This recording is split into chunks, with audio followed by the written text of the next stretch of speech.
Bismillah. Assalamualaikum warahmatullahi wabarakatuh.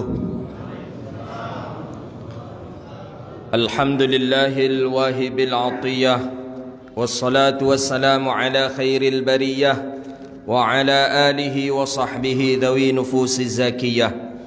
Allahumma salli wa sallim wa barik ala sayyidina Muhammadin ibni Abdillah wa ala alihi wa ashabihi wa man tabi'ahum بإحسان إلى يوم الدوامة. سبحانك لا علم لنا إلا ما علمتنا إنك أنت العليم الحكيم. ربي يسر ولا تعسر يا ربي تمم بخير. اللهم بك أصبحنا وبك نحيا وبك نموت وإليك النشور.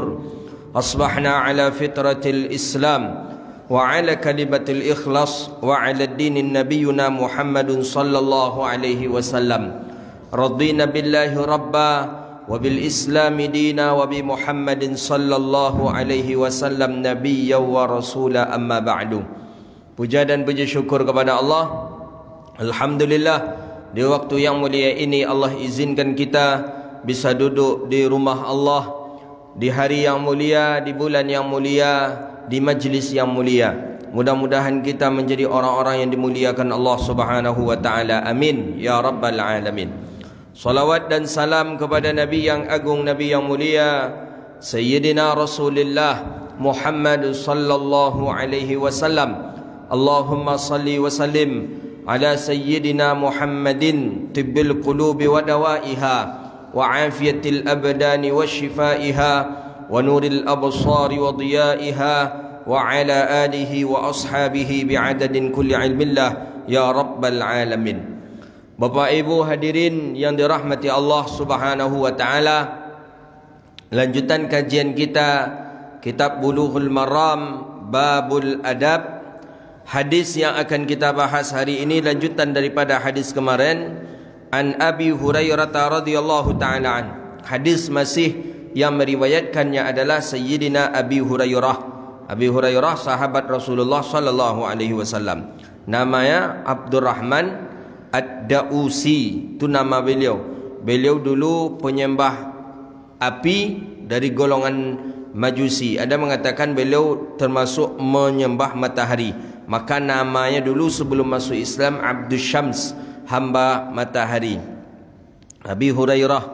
Jadi boleh memberi nama orang dengan nama samayat. Samayat ni menyamakan dengan nama yang ia hobi. Seperti Abi Hurairah dipanggil dengan Abahir.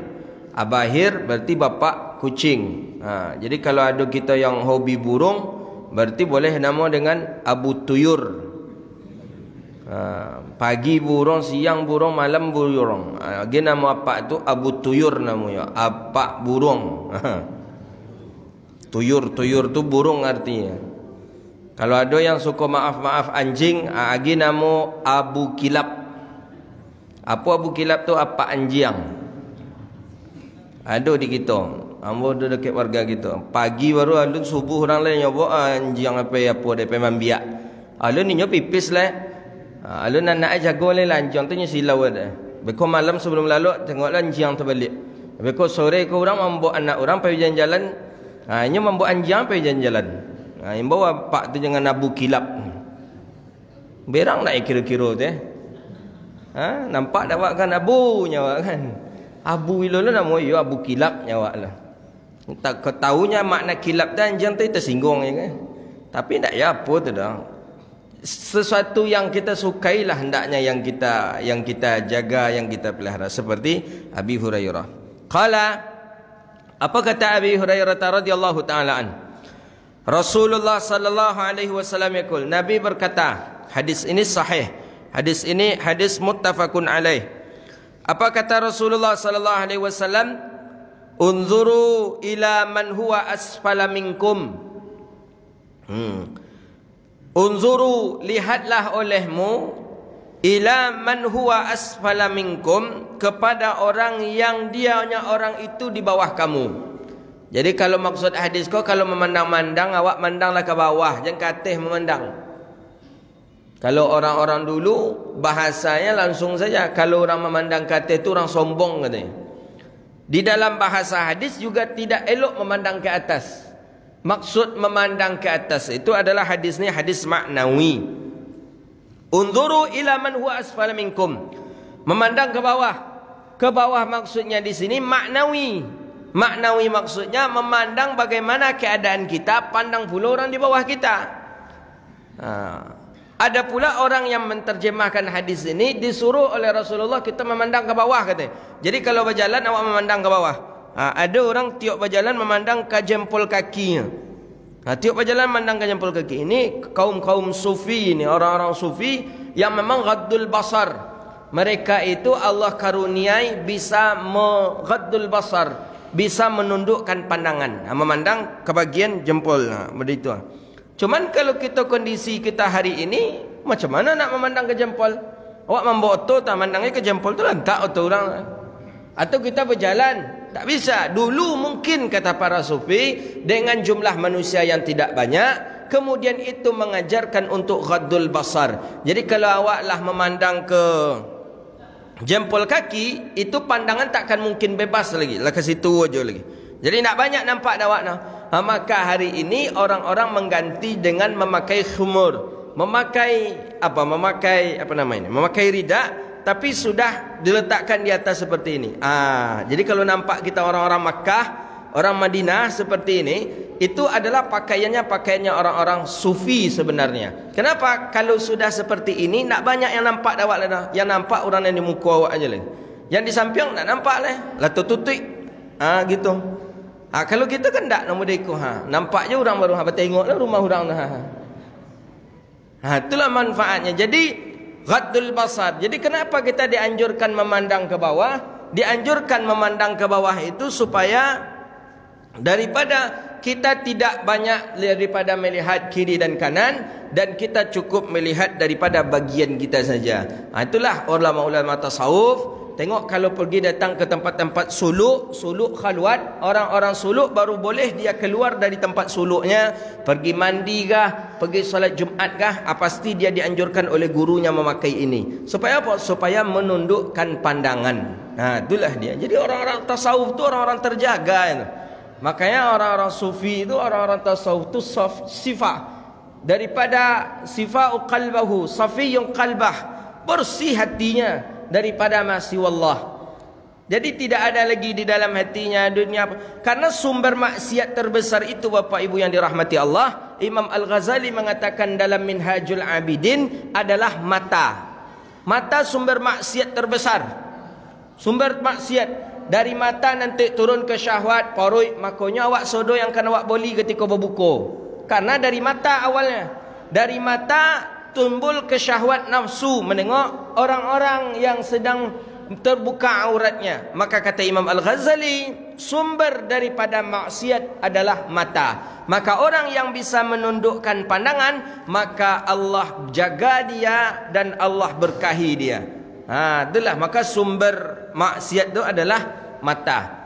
Tak percaya? Cuba kita buktikan. Orang berzina pasti banyak daripada mata. Pernah tak awak mendengar orang buta berzina? Tak, jarang. Kenapa? Tak tentu dah orang buta tu mana nancak dah. Makanya tak bisa berbuta, makanya tak bisa berzina. Awak kau tahu, awak kan nampak mata mana nancak, mana ni diorang mancung, mana ni diorang pesek, mana muncul lebar, mana muncul ketek. Tentu dah awak dah. Orang buta nak tahu, maka tidak ada keinginan untuk berzina. Pernah menengok orang buta minum khamar, mabuk? Enggak.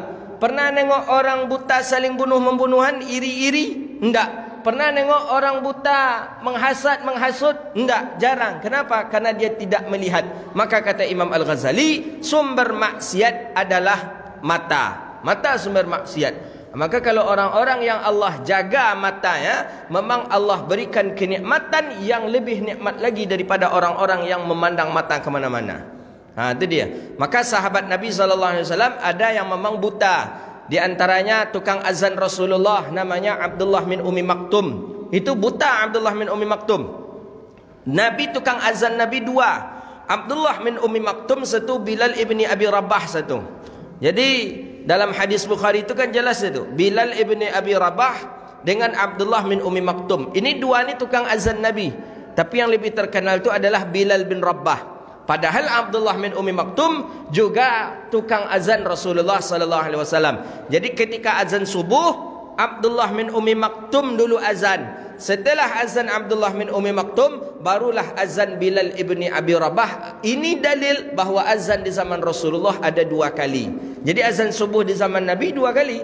Azan pertama, azan kedua. Azan pertama itu untuk membangunkan orang, mengingatkan orang, untuk azan pertama. Azan yang kedua menunjukkan waktu salat masuk. Dua tukang azan Rasulullah, Abdullah bin Ummi Maktum satu, Bilal ibni Abi Rabah satu. Ini salah satu sunnah yang mulai tertinggal hari ini. Jarang orang-orang kita azan dua kali hari ini, jarang sekali kita dengar. Ini sunnah yang tertinggal, padahal ini sunnahnya Rasulullah sallallahu alaihi wasallam. Di Makkah Madinah kita perhatikan masih dipakai. Azan masih dua kali di Makkah Madinah. Maka oleh karena itu, ini bagian daripada sunnahnya Rasulullah sallallahu alaihi wasallam. Jadi ghaddul basar, menundukkan pandangan, itu bagian daripada satu kewajiban. Orang yang bisa dia menundukkan pandangan, maka akan Allah beri kelezatan dengan apa yang sudah ia tahan. Dunia. Jadi kata masyaikh saya, kenapa kok para sahabat Nabi SAW istrinya banyak? Ada istri 3, ada istri 4. Apa penyebabnya? Di mana? Istri Rasulullah begitu juga. Dari mana itu penyebabnya? Karena ghaddul basar. Ghaddul basar, Allah tundukkan pandangan sahabat sehingga keinginan-keinginan yang kalau Allah buka, Allah tetap berikan kepada para sahabat baginda Rasulullah sallallahu alaihi wasallam. Tapi memang para masyaikh saya perhatikan, syekh-syekh yang menundukkan pandangan itu memang luar biasa. Luar biasa apa Ustaz? Ya orang rumahnya sampai 3. Ni tu. Dia apa dia ghaddul basar. Jadi awak ko dia apa dia tidak bisa menambah, dia alun bisa ghaddul basar. Itu dia. Kalau sekedar menambah aja bisa, hanya ghaddul basar tu yang tak bisa. Maka orang yang dari ghaddul basar, Allah beri kenikmatan yang luar biasa kepadanya. Itulah diantaranya sahabat Nabi sallallahu alaihi wasallam. Jadi kata Rasulullah, unzuru ila man huwa asfala minkum. Lihatlah olehmu, memandanglah dirimu kepada orang yang lebih di bawah kamu. Asfala, orang yang di bawah kamu. Awak alhamdulillah kini kau punya rumah, alhamdulillah punya mobil, alhamdulillah ada anak, keluarga, isteri. Memandang kita ke bawah. Ada orang yang di bawah kita yang masih rumahnya ngontrak, belum punya kendaraan, isteri sudah punya tapi belum punya keturunan. Ini perlu kita syukuri. Jadi maka kalau kata Rasulullah, perbanyak memandang ke bawah. Kalau unsur urusan dunia, banyak memandang ke bawah.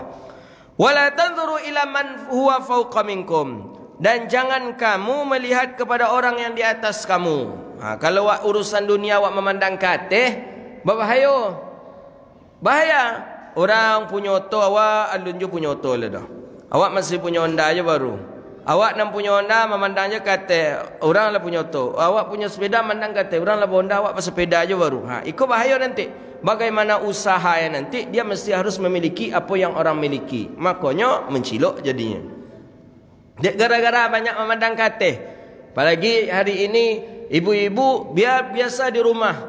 Kawanan cik kau memposting postingan, inya siap membeli tupperware lah, membeli blender lah, membeli kau posting. Awak alun punya le, pasal laki-laki le bang, awak alun punya itu le bang, awak beli pula le bang. Piti laki nak ada lah. Akhirnya bagaimana? Ya apa caranya dicoba oleh laki, mencilok lah le. Ya, dengan menjalankan usaha yang haram lah lagi, hasilnya adalah maksiat dosa. Maka oleh karena itu kata Rasulullah, dalam urusan dunia banyaklah memandang kita ke bawah dan jangan memandang ke atas. Tapi kalau urusan akhirat, perbanyaklah memandang ke atas dan memandang ke bawah. Apa contohnya? Awak kini kau dianjurkan dari Rasulullah urusan akhirat mandang ke atas. Awak biasa-biasa aja salat sunatnya. Rupanya kawan yang di samping awak kau salat sunatnya luar biasa. Kita puasa cik Ramadan aja nya. Kawan yang di samping kau puasanya Senin Khamis di luar Ramadan. Awak biasanya sedekah 10.000, tengok kawan yang di samping awak 50.000. Itu tujuan ni. Jadi kalau untuk akhirat, tidak mengapa kita melihat ke atas. Dan untuk urusan dunia, tak boleh kita melihat ke atas. Begitu dia. Kata Rasulullah, fahuwa ajdar. Itulah yang hak yang sebenarnya. Ketika kita hidup di dunia, banyak-banyak memandang ke bawah, jangan banyak memandang ke atas. Antazdaru ni'matallahi alaikum, sehingga engkau tidak mengingkari nikmat Allah di atas kamu. Jadi kalau awak banyak-banyak mandang ke atas di dunia, beko bisa kita ingkar di atas nikmat Allah. Lupa kita beko di atas nikmat yang Allah berikan kepada kita. Jadi jangan bayoyowana awak di dunia galah. Nampak kawan beliau tu, ya itulah hebat berartinya. Allah takdirkan dia dan murah rezekinya. Awak alun berarti lah. Maka jangan sampai mandang kata tadi. Asyanu tu siap beliau tu lah beli TV lah. Asyap tu nyecat pula rumah kini kulahnya. Makanya itu yang capek awak sakit. Sakit. Dia apa dia sakit? Orang nama beliau tu kaki awak nak kata-kata. Rumah orang membacanya awak hati tadi bermasalah dengan hati. Maka oleh karena itu semuanya bersumber daripada hati. Ketika hati kita elok, alhamdulillah kita bisa memandang ke bawah. Tapi ketika hati tak elok, maka susah kita untuk memandang ke bawah. Jadi kata Rasulullah hadis ini, "Unzuru ila man huwa asfala minkum." Lihatlah, perbanyaklah memandang kepada bawahmu dan jangan kamu memandang kepada atasmu. Maka itu lebih elok bagi dirimu sehingga engkau terjauh daripada kufur, daripada nikmat Allah Subhanahu wa taala. Itu hadis yang kedua. Hadis yang ketiga yang akan kita baca, An-Nawas ibni Sam'an. Nawas bin Sam'an ini sahabat Nabi yang dia dari daerah Syam, datang ke Madinah ingin masuk Islam. Setahun di Madinah belajar agama, kemudian berangkat untuk mensyiarkan Islam. Itu dulu sahabat-sahabat Nabi seperti itu. Jadi setelah 1 tahun di Madinah, kemudian berangkat mensyiarkan Islam, sehingga Islam itu tersebar ila yaumina haza, sampai hari ini. Jadi Islam itu tersebar bukan karena diri Nabi saja di Madinah, tidak. Tapi sahabat yang sudah banyak ke Madinah, sahabat dari Mesir ke Madinah, dari Yaman ke Madinah, dari Syam ke Madinah, itu pula lah yang mensyiarkan Islam sampai hari ini. Katanya Islam masuk ke Indonesia pun sudah dari zaman Rasulullah, katanya. Itu ditulis oleh Ustaz Haikal Hasan. Jadi katanya Islam masuk ke Indonesia itu tidak dari zamannya Samudra Pasai di Aceh atau Wali Songo, kata dia. Tidak, kata dia. Islam ada di Indonesia ini itu dari zamannya sahabat Nabi SAW. Itu kata beliau dalam buku beliau itu. Dalilnya ada kuburan sahabat di daerah Sumatera Utara, apa namanya? Daerah Barus. Ada kuburan sahabat di daerah Barus. Itu menunjukkan bahwa Islam itu sudah masuk ke Indonesia dari zaman sahabat Nabi SAW. Tapi kalau kita cocokkan dengan keadaan masyarakat kita, jauh nampaknya kalau Islam itu dari dulu. Kalau memang Islam itu dari dulu adanya di negeri kita, ya dulu taruhlah tidak Indonesia namanya, setidaknya pasti ada peninggalan-peninggalan, atau setidaknya nama-nama kita adalah bagian daripada nama-nama Muslim. Atau setidaknya di atas nenek-nenek kita itu tuh orang yang sudah faham dengan agama. Ini enggak. Ini yang faham agama baru di atas nenek kita. Orang tua dari nenek kita. Nenek daripada nenek kita tak faham. Jangankan untuk faham agama, namanya saja tidak nama Arab. Cobalah datang. Kami pernah datang ke daerah daerah Inhu, mungkin daerah daripada suku Talang Mamak itu. Namanya saja itu tidak ada nama Islam. Ada namanya yang mewakafkan tanah itu, ada wakaf tanah masjid. Jadi tertulis itu satu namanya Periuk namanya. Periuk. Jadi bertanya apa dek Periuk nama kau, katanya. Jadi dulu ustaz kata ada pak tu sekitarlah berapa umur 80-an atau berapalah. Jadi katanya dulu kata orang tua saya awal Periuk masuk ke kampung kami dulu katanya lah pas pula ambo lahir katanya lah. Maka orang tua bagi ambo nama dengan nama Periuk kata dia. Dulu orang dulu kan seperti itu. Setiap ada kejadian dikaitkan nama anak dengan itu. Apa umpamanya Aqua. Buat nama anak Aqua. Yang joleh betul itu Tip Aiwa tu, Tip Aiwa itu. Kamu masih ingat tu tahun 94, 95-an lah. Jadi anak-anak yang lahir di tahun itu pasti ada kebanyakan namanya Aiwa dibuat oleh orang tuanya. Jadi kenapa dia Aywa tadi? Karena daripada nama tip tadi itu tip Aywa namanya. Padahal di Mesir ada juga Aywa tu. Aywa tu na'am. Jadi Aywa, na'am, na'am. Itu makna daripada makna Aywa. Jadi Nawas bin Sam'an ini sahabat Nabi SAW ni, beliau berangkat dari Syam ke Madinah. Sampai di Madinah, beliau diislamkan oleh Rasulullah dengan ayahnya. Kemudian setahun di Madinah belajar agama. Kemudian berangkat untuk pergi mensyiarkan Islam. Jadi namanya siapa? Nawas bin Sam'an. Sahabat Nabi ada berapa? 60.000 orang sahabat Rasulullah. 60.000 orang itu diantaranya dimuatlah oleh Imam Ibn Hajar dalam kitab Al-Isabah fi Tamyizis Sahabah. Jadi banyaknya sahabat Nabi itu 60.000 orang. Banyak 60.000 orang tu sahabat Nabi. Itulah yang dipuji oleh Allah dalam Al-Quran, radhiyallahu anhu wa radu'an. Jadi kita mesti kenal dengan sahabat-sahabat Nabi. Jangan Abu Bakar, Umar, Utsman aja kita yang tahu. Ini berapa sahabat Nabi? Sahabat Nabi ampeknya katanya. Abu Bakar, Umar, Utsman, Ali. Tambah Bilal cik. Bilal pun tantu deknya Bilal, dek tukang azan namanya Bilal. Kalau ndak itu ndak tantu deknya.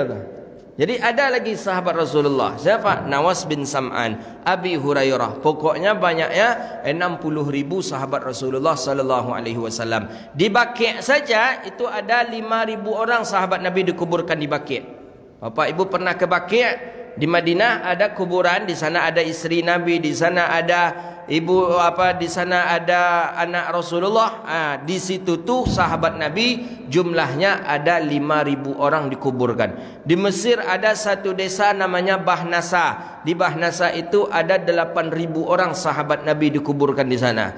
Di Ma'la ada beberapa ribu sahabat Nabi dikuburkan. Di tempat-tempat yang lain, maka sahabat Nabi itu jumlahnya 60.000. Banyaknya sahabat Rasulullah sallallahu alaihi wasallam. Itu dia. Dihafal dek Nabi namanya tu Ustaz? Dah hafal tentu tidak. Cuma nampak pernah menengok Rasulullah, berarti dia sahabat Nabi. Kan 3 kategori yang disebut sahabat Nabi, kata ulama hadis. Mana yang 3? Man laqiyan Nabi, orang yang berjumpa dengan Nabi. Wa mu'minan bihi, beriman dengan Nabi. Wa mata 'alal Islam, dan meninggal dalam keadaan Islam. Pertama, berjumpa dengan Nabi. Siapa saja yang berjumpa dengan Nabi, berarti dia sahabat Nabi. Tapi ada kedua mengikat. Wa mu'minan bihi, beriman dengan Nabi. Kalau dia sekadar berjumpa saja dengan Nabi tapi tak beriman dengan Nabi, dia tidak disebut sahabat Nabi. Mana contohnya? Abu Jahal, Abu Lahab. Abu Jahal, Abu Lahab tidak sahabat Nabi. Kenapa dia disebut tidak sahabat Rasulullah? Karena dia tidak beriman dengan Nabi. Itu dia. Jadi syarat pertama, mukminan bihi, beriman dengan Nabi, berjumpa dengan Nabi. Kedua, beriman dengan Nabi. Bagaimana hari ini kalau ada orang berjumpa dengan Nabi? Apakah dia sahabat Nabi? Bisa Ustaz. Ya, umpama seperti Imam Ahmad bin Hanbal.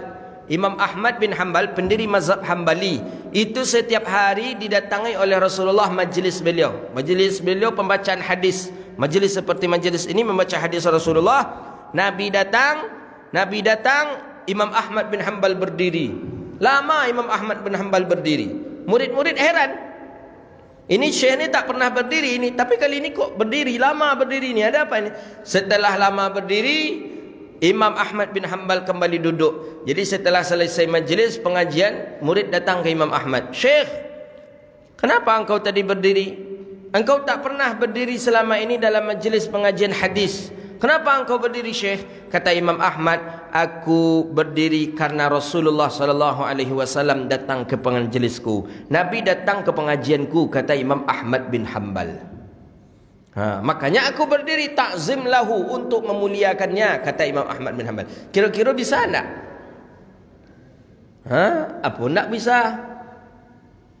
Allah Ta'ala punya kehendak bisa. Imam Ahmad bin Hanbal ni bukan sembarang orang ni. Bukan sembarang orang. Imam Ahmad bin Hanbal ni hafal hadis mi'ata alfa, la alfa ahadis. Imam Ahmad bin Hanbal ni hafal 1.000.000 hadis. Penulis kitab hadis tertebal itu Imam Ahmad bin Hanbal, 37 jilid, namanya Musnad Imam Ahmad bin Hanbal. Wajarlah beliau didatangi oleh Rasulullah sallallahu alaihi wasallam. Tapi kalau awaknya tiba-tiba aja togak ustaz tadi. Dia apa ustaz togak tak? Dia nampak Rasulullahnya. Jangan percaya wanauleh. Kalau awaknya kan, karena hadis di kita tak sampai sejuta nak. Hadis di kepala kita tak sampai, mahabbah kita tidak seperti mahabbahnya Imam Ahmad bin Hanbal. Begitu juga dengan Imam Malik. Imam Malik manaum. Kata Imam Malik, manimtu qatun, tidak aku tidur sekalipun kecuali setiap aku tidur aku didatangi oleh Rasulullah sallallahu alaihi wasallam. Imam Malik setiap tidur datang Nabi, setiap tidur datang Rasulullah. Maka ada hadis Nabi, hukumnya sahih, ada ulama menghasankan. Apa kata Rasulullah? Man ra'ani fil manam fasayarani fil yaqazah. Siapa yang melihatku di dalam tidur, maka dia melihatku dalam keadaan nyata. Jadi kata para ulama, orang yang pernah bermimpi dengan Rasulullah, maka kedudukannya sama dengan sahabat Nabi. Menengok Nabi dalam keadaan nyata, itu adalah sahabat Rasulullah sallallahu alaihi wasallam. Jadi sahabat Nabi beriman dengan Nabi, berjumpa dengan Nabi, beriman dengan Nabi, kemudian meninggal dalam keadaan Islam. Ada yang dia berjumpa dengan Nabi, beriman dengan Nabi, ternyata wafatnya tidak dalam keadaan Islam. Siapa dia? Abdullah bin Ubay bin Salul, seorang munafik. Namanya Abdullah bin Ubay bin Salul. Jadi kalau ada nama Salul, Salul tu campaklah Salul tu. Nama-nama orang-orang munafik di antaranya adalah Abdullah bin Ubay bin Salul. Jadi dia penyebab turunnya ayat, Nabi ditegur oleh Allah Subhanahu wa taala. Jadi kata Nawas bin Sam'an, ini ingat kita sahabat Nabi yang hari ini kita baca namanya Nawas bin Sam'an. Qala sa'altu Rasulullah. Aku bertanya kepada Rasulullah sallallahu alaihi wasallam. Apa pertanyaan Nawas bin Sam'an? Anil birri wal its, daripada tanda-tanda kebaikan dan daripada tanda-tanda keburukan. Itu yang dia tanya. Jadi sahabat itu memang mulia. Ada masalah langsung tanya ke Rasulullah. Ada masalah, baik masalah ekonomi, masalah keluarga, masalah apapun, bertanya ke Rasulullah. Maka generasi yang paling mulia itu adalah generasi sahabat. Itu jelas. Dan generasi yang paling bahagia adalah generasi sahabat. Walaupun setiap saat perang, tapi generasi yang paling bahagia adalah generasi sahabat. Itu kata ulama. Kenapa tidak generasi sahabat yang paling bahagia? Ada masalah bisa langsung datang ke Rasulullah. Galau dengan masalah rumah tangga, datang ke Rasulullah. Apalagi galau masalah ekonomi. Ini ekonomi tidak lancar, sedangkan kita hidup juga butuh makanan. Bagaimana caranya? Datang ke Rasulullah. Jadi memang Nabi SAW itu adalah sebagai tempat solusi daripada umatnya. Maka Rasulullah menengok wajahnya saja. Mara'at ainun wajahaka ya Sa'ad. Menengok Rasulullah memancarkan suatu kebahagiaan dan keindahan. Jadi kalau kita banyak masalah, tengok Rasulullah, hilang masalah. Itu dia baginda Nabi SAW. Mudah-mudahan Allah takdirkan kita bisa menengok Rasulullah, tak pun di dunia, di akhirat nanti. Amin ya rabbal alamin. Ada orang-orang yang Allah hijab daripada melihat Nabi. Di antaranya siapa? Orang yang mendustakan kata-kata atau kalimat dari Rasulullah SAW. Nabi tak ada bercakap itu, dia bercakap itu tu. Ini adalah kata Rasulullah. Kan ada orang, ini ada hadis Nabi, padahal itu bukan hadis Rasulullah. Maka Allah tidak menginginkan dia berjumpa dengan Nabi SAW. Itu salah satu doa yang selalu dibaca oleh orang-orang saleh. Itulah selalu yang dia dambakan adalah melihat Nabi SAW. Faqala, apa kata Rasulullah? Jadi kata sahabat, apa tanda-tanda kebaikan ya Rasulullah? Dan apa tanda-tanda keburukan? Seorang itu disebut dia orang baik, apa tandanya? Seorang itu disebut dia orang yang buruk, apa pula tandanya? Jadi kata Rasulullah SAW, al-birru husnul khalqi. Tanda seseorang tu orang yang baik adalah satu saja kata Rasulullah, husnul khalqi, bagus akhlaknya, elok perangainya, berarti orang elok. Seperti apa husnul khalqi? Seperti apa elok laku bahawa ia bantu orang yang berhajat kepadanya. Itu orang elok laku itu. Wa ayyahfadhas salatah, dia jaga salatnya. Itu orang elok itu. Setiap ada orang yang tak bantu kanya, Pak, tolong kami Pak, ikut-ikut. Dan dia sanggup untuk membantu, dia bantu. Berarti tanda orang dia adalah orang baik. Ayyahfadhas salatah, dia jaga salatnya. Tiba waktu zuhur, nyambil uduknya ke masjid. Tiba waktu asar, nyambil uduknya ke masjid. Tiba waktu maghrib, nyambil uduknya ke masjid. Itu tanda dia adalah orang yang baik. Wa yahfadhud dinuhu, kemudian dia jaga agamanya. Riba dia tinggalkan, haram dia jauhi, taat itu yang dia cari. Maka orang ini termasuk orang yang elok akhlaknya. Jadi tidak banyak-banyak orang yang elok akhlak tu. Bukan yang mesti harus salat sunat 100 rakaat dalam tiap malam, bukan. Bukan orang yang mesti harus khatam Quran dalam tiap malam, bukan. Husnul khalqi itu adalah orang yang mana dia menunaikan hajat saudaranya. Dia jaga salatnya, kemudian dia jaga agamanya. Jadi ada juga orangnya hajat orang lainnya keluarnya. Hajat orang dia lepaskan, orangnya bantu tapi semayang tak amu ya dah. Alun orang elok akhlak nama dia tu dah. Ada. Setiap orang minta bantu ke dia bantu. Tapi apa kau nak pernah semayang?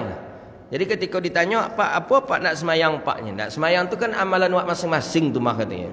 Ada. Ni suka bantu orang. Apa hajat orang dia bantu tapi semayang tak nah. Semayanglah pak, tak apa pahala pak jadi dengan dapat membantu orang. Urusan pahala tu urusan ambo je lah, jangan ikut-ikut lawak lainnya. Ada je rawak tu. Ada orang-orang kita ni kan lain pula kadang sombongnya. Karena dia mentang-mentang dia mendapat ada jabatan, karena dia kadang orang kaya, ada kesombongan. Ada di kita itu. Setelah dia membantu orang, didoakanlah ni. Bapak ni sering membantu teman-teman kita yang kuliah ke luar negeri. Jadi setelah dibantu, didoakan bapak ni oleh teman-teman ni. Mudah-mudahan Allah murahkan rezeki bapak, Allah jaga bapak dan Allah jadikan harta-harta bapak ni bersih suci. Apa kata bapak ni? Nak usahlah doa-doa ambo itu tu. Ambo nak butuh doa awak dah katanya. Rezeki ambo ko meningkit nak ada doa awak ke kodoh katanya. Ada orang kita. Ambo tahu betul ambo tu. Memang bapak tu mengeluarkan zakat 10M dalam setiap tahun. 10M. Ambo mendengar itu kan ambo mendengar ada kawan berdoa langsung itu jawaban bapak tu di muka ambo tu. Itu kata bapak tu. Jangan doa nam boleh jendak. Ambo ko kayu tu nak doa awak ko baru ko nyambul kayu dari dulu lah je. Ada juga orang-orang yang macam-macam itu rupanya. Jadi jendak doa am mendengar betul tak? Nah, jendak ana boleh katanya. Am nak perlu doa tu dah katanya. Doa tu untuk awak selah katanya. Gitu katanya. Doa tu untuk awak selah katanya. Kalau untuk ambo nak usah doa lagi katanya. Ada yang seperti itu. Ada. Sombongkah itu? Ya sombonglah. Ya sombong lupa yang dikeluarkan daripada hartanya. Jadi itu tidak termasuk daripada husnul khalqi. Orang yang bagus akhlak itu 3 tu dia dalam syarah. Pertama, orang yang menunaikan hajat orang. Bukan itu saja, setelah itu dia jaga salatnya. Semayang tetapnya jaga salat. Kemudian bukan itu saja, dia jaga agama. Agama itu maksudnya yang haram dia tinggalkan, yang halal dia ambil, yang batil dia buang, yang taat, yang hak dia ambil. Ini namanya orang menjaga agama. Tapi biasanya ada mitos di orang kampung kita, biasa katanya kalau orang elok laku kok capek mati katanya. Itu mitos orang kampung kita itu. Kalau orang capeknya elok-elok perangainya, itu biasanya capek mati itu katanya. Ya, jadi ada seringlah kita melakukan seperti itu tu. Ada pengumuman orang meninggal dunia, innalillahi wa inna ilaihi rajiun, telah berpulang ke rahmatullah sebulan-bulan. Siapa tunya? Si anu. Capek si anu tu meninggalkan. Iyonya, kalau awak elok-elok kau capek awak mati je lah. Jadi awak nak nalun mati kau termasuk nak elok awak kau dapat. Kalau menengok orang tadi tu, kalau menengok bahasa orang tadi tu, nyo katanya. Memang ada orang tu dia yang belum masuk waktu solat dia ada ke masjid. Dia hidupkan kaset ngaji, kadang dia tarahim, setelah tu dia azan. Itu dia lakukan setiap saat. Itulah. Jadi kata orang-orang kampung itu, itulah tu tak terlampau elok tu nyawa, nak lo boleh terlampau elok amik dah katanya. Bahasa setan bahasa orang. Orang elok orang jahit ni. Enggak, beda ustaz ni. Kalau orang-orang jahit kau biasa agak panjang umurnya. Tu contoh si anu tu aja lo. Lah dari dulu kami mendoakan sekampung kau mati. Nak mati-mati dah katanya. Nya mengapunya, nya menggaduh saya nya katanya lah. Kalau memang itu berlaku, berarti awak kau tak termasuk orang elok tiba kau nak. Husnul khalqi. Jadi orang yang bagus akhlak ya, 3, orang yang menunaikan hajat saudaranya, kemudian orang yang menjaga salatnya, kemudian orang yang menjaga agamanya. Jadi salat ni penting ini. Banyak orang yang dia menunaikan hajat tapi tak salat, atau dia menunaikan hajat orang tapi agamanya tidak dia jaga. Jadi itu husnul khalqi. Wal ithmu, kalau yang dosa, kalau yang jahat itu apa pula itu? Suatu kejahatan itu apa pula? Kata Nawas bin Sam'an ke Rasulullah, ma haka fi sadrika, apa-apa yang terlintas daripada hati engkau, wa karihta ayyatli'a alaihi nas, dan engkau membenci kalau itu dinampak oleh manusia. Kalau manusia menengok perangai yang aku kerajokan tu, benci. Engkau pun tidak menginginkan itu dilihat oleh manusia. Berarti perangai engkau adalah perangai yang tidak elok. Itu tandanya. Jadi tanda suatu kejahatan itu kata Rasulullah, apa-apa yang ada pada diri engkau, lintasan-lintasan yang tidak elok di dalam hati awak, itu termasuk bagian daripada dosa. Wa karihta ayyatli'a alaihin nas, dan engkau membenci, engkau tidak menyukai bahwa manusia melihatnya. Jadi awak tak suka ada orang menengok perangai awak dah, berarti perangai awak tu perangai tidak elok ini. Apa contohnya? Banyak. Mencilok, nak kena elok orang menengok awak mencilok. Kita bergunjing, kita berdusta, kita menghasad, kita memfitnah. Kita tak, orang tak mau, kita pun tak mau orang mengetahui kita, perangai kita seperti itu. Berarti itu adalah bagian daripada dosa. Jadi kata Rasulullah SAW kepada Sam'an, maka oleh karena itu biasakanlah untuk melakukan amalan saleh yang engkau sendiri suka dengan amalan itu. Orang lain suka menengok awak sedang beramal soleh, awak pun suka dengan beramal soleh tu, berarti kita baguslah berarti amalan kita. Tapi ketika orang lain tidak suka dengan amalan kita, orang lain tidak suka dengan perangai kita, berarti perangai kita memang perangai yang bermasalah, dan itu yang harus kita jauhi. Maka di sini disebutkan oleh musannif, da'ma yaribuka ila ma la yaribuk. Tinggalkan sesuatu yang yuribuk, yang membuat engkau ragu. Jadi awak ada ragu dalam masalah itu. Bagaimana caranya? Tinggalkan. Supaya apa? Supaya fitnah tidak terjadi terhadap diri kita. Tapi ada ragu, kita beranikan juga untuk mengambilnya. Ternyata setelah itu datang fitnah yang besar kepada kita. Tu hadis.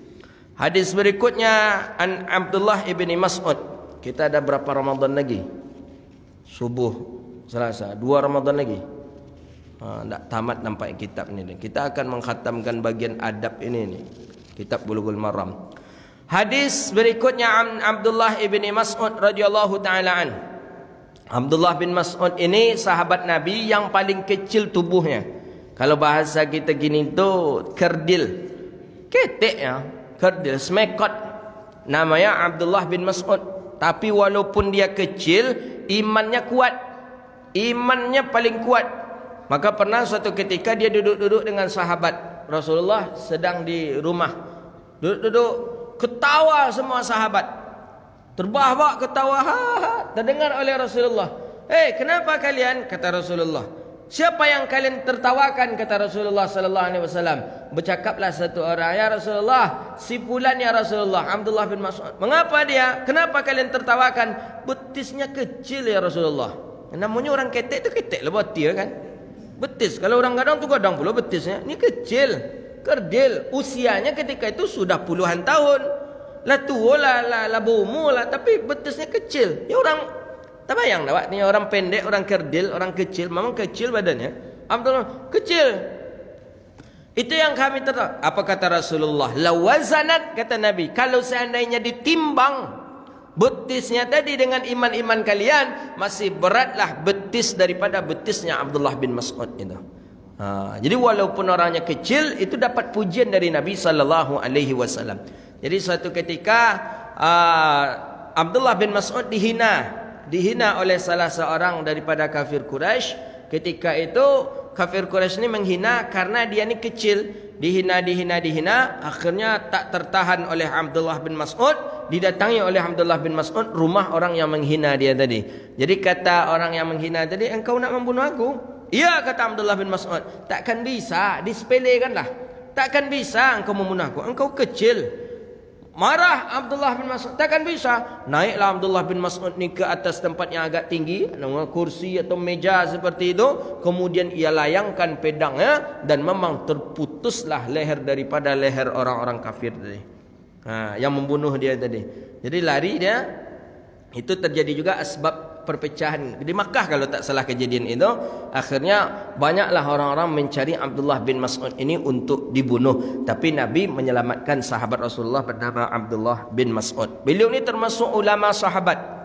Abdullah bin Mas'ud termasuk ulama sahabat. Apa ada masalah bertanya apa, sahabat itu bertanya kepada Abdullah bin Mas'ud. Suaranya bagus sekali, indah suaranya. Termasuk min ahlil qura. Nabi punya tukang baca Quran. Jadi Nabi itu paling suka mendengarkan orang membaca Quran.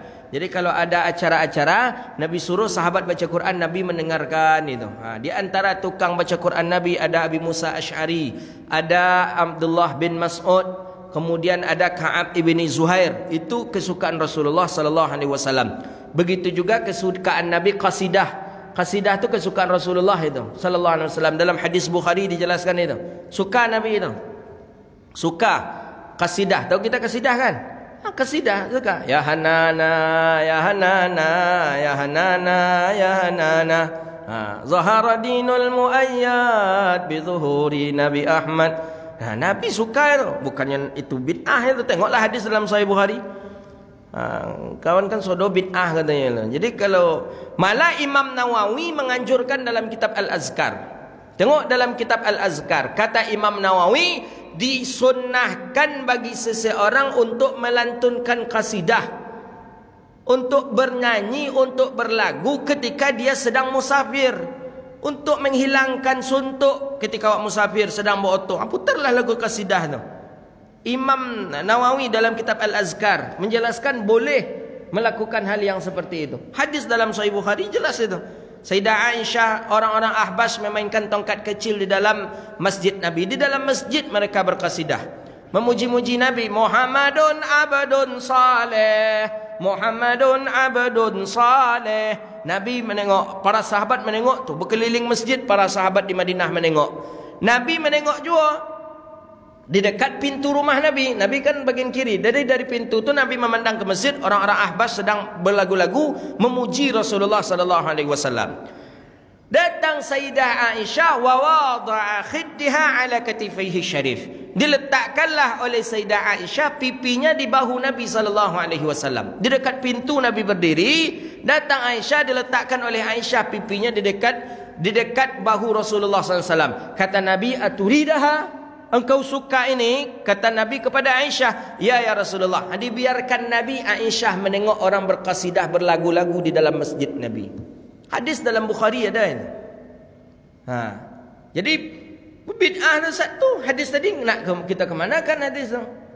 Jadi boleh, tidak ada masalahnya berqasidah memuji-muji baginda Nabi sallallahu alaihi wasallam. Jadi kalau seandainya adalah ketika itu foto, handphone apa, mungkinlah di foto pemandangan itu, pemandangan yang indah, Nabi bermesraan dengan istri beliau, dan itu di depan pintu rumah Rasulullah SAW. Jadi Nabi berdiri, datang Aisyah. Saking sukanya Aisyah pun ikut menonton. Diletakkan oleh Aisyah pipinya di bahu Rasulullah SAW. Kita pernah orang rumah meletakkan pipinya di bahu awak? Tak pernah ada. Apa nak pernah nyoba dan godang ustaz ni kan? Bawa ke on tu dek kau nyawa kan. Jadi dalil ada. Jadi jangan kita kira tak ada lagi dia berqasidah itu. Salatullah salamullah ala taha rasulillah. Salatullah salamullah ala yasin habibillah. Sambil bawa mobil, dianjurkan oleh Imam Nawawi. Tak dalil hadis jelas itu. Kemudian dalil hadis lagi dalam Bulughul Maram. Ketika Sayyidina Husain bernyanyi-nyanyi dalam masjid, Sayyidina Husain berlagu-lagu dalam masjid, datang Umar, digodang dah Umar matonya. Umar lah. Jadi kata Umar, dalam keadaan marahlah Umar. Kata Umar kepada Hasan, kepada Husain, Apa jawaban Husain?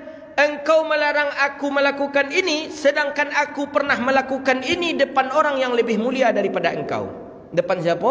Depan kakeknya. Tak adanya berang dah. Mengaku berang tu. Akhirnya anto aja Umar payah aja Umar lah. Engkau marah kepada aku, kata Husain. Husain mengatakan dalam kitab Bulughul Maram di bab-bab awal, aku pernah melakukan ini di depan orang yang lebih mulia daripada engkau. Yang lebih mulia tentu kakek ya. Akhirnya Umar dia maju Umar payah aja Umar lah. Jadi boleh kita berkasidah, boleh, bukan bid'ah. Ikut kawan saya bid'ah adanya paniang lah adanya. Dan boleh. Jadi rahatul qulub itu harus ada raha. Raha tu ketenangan jiwa. Ada orang yang baru tenang jiwanya ketika pergi ke pantai. Ada orang yang ketika jiwanya tenang pergi dia ke gunung. Ada orang yang ketika jiwanya tenang mendengar qasidah, mendengar madih, baca-bacaan, puji-pujian. Kemarin ada tahun ini ada orang Indonesia, kalau tak salah saya orang Kalimantan, dia kuliah di Al-Azhar, mendapatkan juara nomor 1 madih, memuji Rasulullah. Itu perlombaan itu sedunia itu. Sedunia yang ikut. Dia dapat nomor 1. Saya lupa namanya siapa. Dia pakai baju batik itu, melantunkan qasidah. Oh luar biasa. Merinding kita mendengar qasidahnya. Dia kuliah di Al-Azhar, cuman diadakan perlombaan madih. Oh, dia membaca madih. Akhirnya Pak, dia juara 1, diberi hadiah 55.000 rial kalau tak salah oleh kerajaan Saudi. 2.500 rial. 250 juta uang kita. Dia yang memberinya kerajaan Saudi. Memberi dia hadiah. Orang kita itu, orang kita Kalimantan itu. Luar biasa. Boleh nanti ditengok di YouTube. Dia pakai baju batik itu dan memang madihnya. Kita ni karena tak tahu, tak hafal dan tidak tahu maknanya, maka menurut kita biasa-biasa saja. Biasa-biasa aja. Padahal kan kalau kita tahu itu, bacaan-bacaan yang dibaca dalam qasidah, dalam barzanji, itu kalau kita tahu itu menangis kita itu. Terharu kita karena banyak memuji Rasulullah sallallahu alaihi wasallam. Ya Imam ar-Rusli ya sanadi anta babullahi mu'tamadi fabidunya ya wa akhirati ya Rasulullah khudh biyadi. Hei ya Imam ar-Rusli ya sanadi, ya Rasul, engkau adalah sandaran kami. Anta babullah, engkau adalah pintu menuju Allah. Mu'tamadi, yang paling kuat. Pintu menuju Allah adalah Nabi Muhammad, tidak ada lain daripada itu. Fabidunya ya wa akhirati, di dunia dan di akhiratku. Ya Rasulullah khudh biyadi, hey Rasulullah, peganglah tanganku ya Rasulullah. Peganglah tangan kami ya Rasulullah. Itu pujian-pujian seperti itu suatu hal yang sangat dianjurkan. Sahabat sudah melakukan dahulu kala di dalam masjid Nabi sallallahu alaihi wasallam. Jadi di antara tukang qasidah Rasulullah itu termasuklah Abdullah bin Mas'ud. Abdullah bin Mas'ud tukang qasidah Nabi. Ini daripada lagu dangdut wa idian. Entah apa nama kucing garong bagai apa bagai sado bagai. Tambah pula bakon buat pula lagu acu dah bagai kan. Pasau kuok, pasau bangkinang, singgah soban tau di dusun salon, nasi tasuo cuta konang, nasi baku ajo ayu maton. Apa nilai pahala itu Zikir indak, menyebut nama Nabi indak, ancaklah salawat awak lah. Nasi bakuah jo ayu matonya. Ya abang ocu kan tak jo pulang-pulang dah. Tentu akhir nasi tadi bakuah lah, bakuah. Jai mato tambah banyak, mato tu bakuah jai mato. Apa pahala situ? Apa nilai ibadah itu? Nah, dan kalau memuji-muji Rasulullah, Allah Ta'ala menyuruh dalam Al-Quran kita bersalawat kepada Nabi. Inna Allah wa malaikatahu yusalluna ala nabi. Ya ayyuhalladzina amanu sallu alaihi wa sallimu taslima.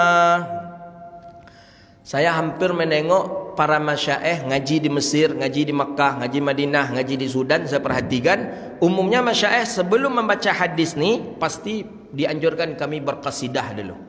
Baik untuk ngaji di Makkah di Rusaifah di tempatnya Abu Ya Ahmad Muhammad Alawi Maliki, baik di Rusaifah, di rumahnya Syekh Muhammad Ismail Zain Al-Yamani, itu dekat kali itu dengan Masjidil Haram, bisa berjalan kita, bisa berlari-lari kita.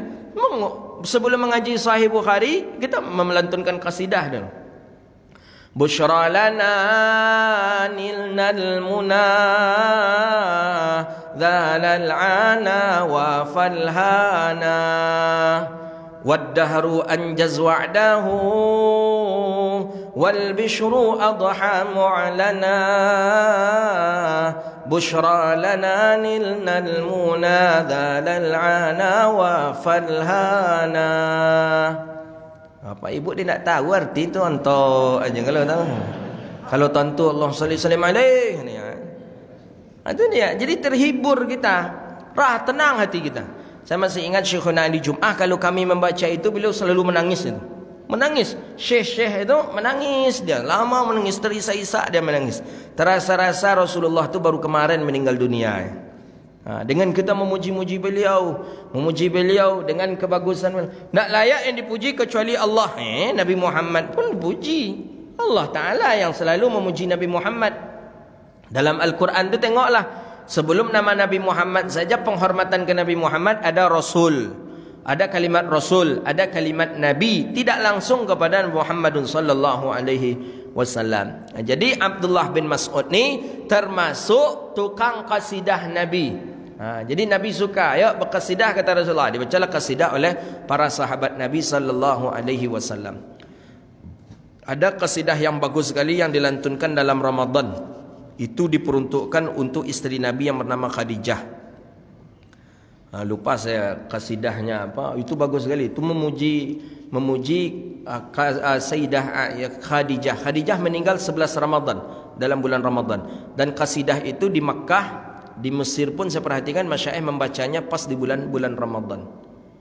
Apa awalnya ya? Wal batulil mustatabah wan nabiyyi thumma as-sahabah wa du'aika istijabah. Saya tak dapat awalnya itu. Awalnya itu wal batulil mustatabah.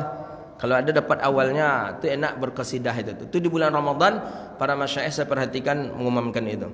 Kadang sambil menung-menung baca qasidah. Pahala.